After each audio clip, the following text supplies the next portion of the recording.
The question people lie about. Let me ask you something most people are afraid to answer honestly. If you had to choose right now, a fully paid $200,000 college education or $200,000 in cash, which one would you actually take? And no, not the socially acceptable answer, the honest answer. Because deep down, most people already feel the conflict. We were raised to believe, study hard, get educated, success will follow. But then reality happened. Some graduates are drowning in debt, some billionaires never finished college, and some highly educated people end up working under people with less education than them. So suddenly the question becomes uncomfortable. What actually creates power, education or money? But maybe that question itself is wrong, because money is not just paper, and education is not just school.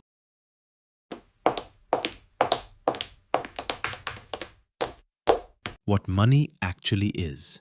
Most people think money is wealth. It's not. Money is stored human value. Every dollar represents someone's labor, someone's time, someone's sacrifice, someone's energy, and most importantly, human trust. A paper bill has no real value by itself. It only works because billions of people collectively agree to believe in it. Money is psychological. In many ways, civilization itself runs on shared belief systems. And once you realize that, everything changes.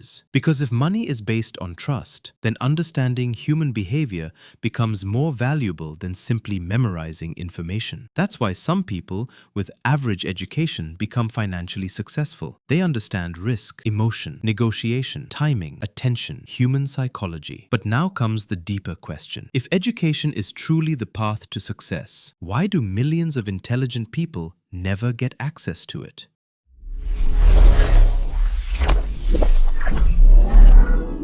The psychology of poverty.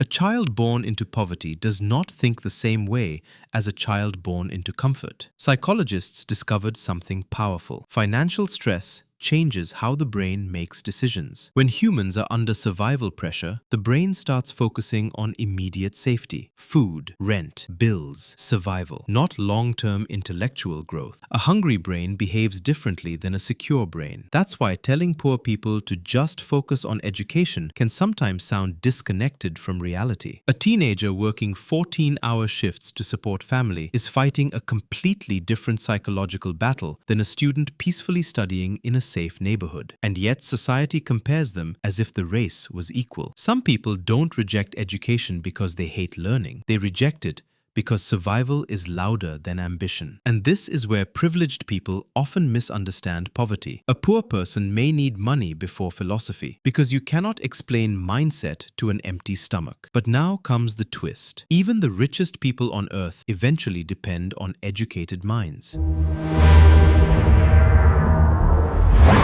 Why billionaires still need educated people.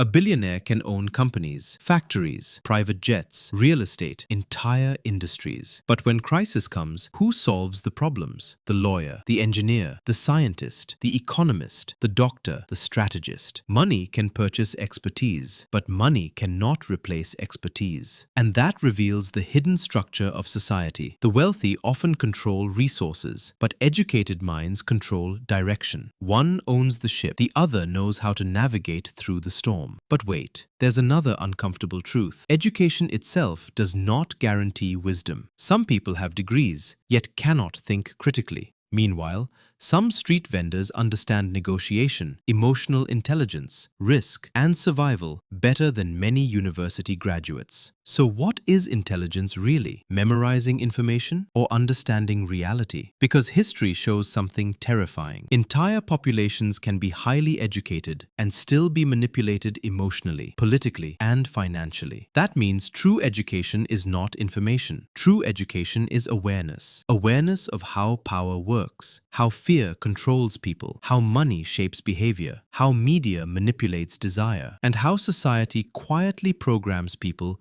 to chase status.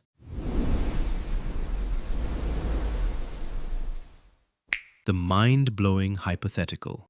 Now imagine two worlds. In the first world, every single person is a billionaire. Everyone owns mansions, luxury cars, private jets, but nobody is educated. No engineers, no doctors, no scientists, no pilots, no people who understand medicine, systems, or infrastructure. What happens?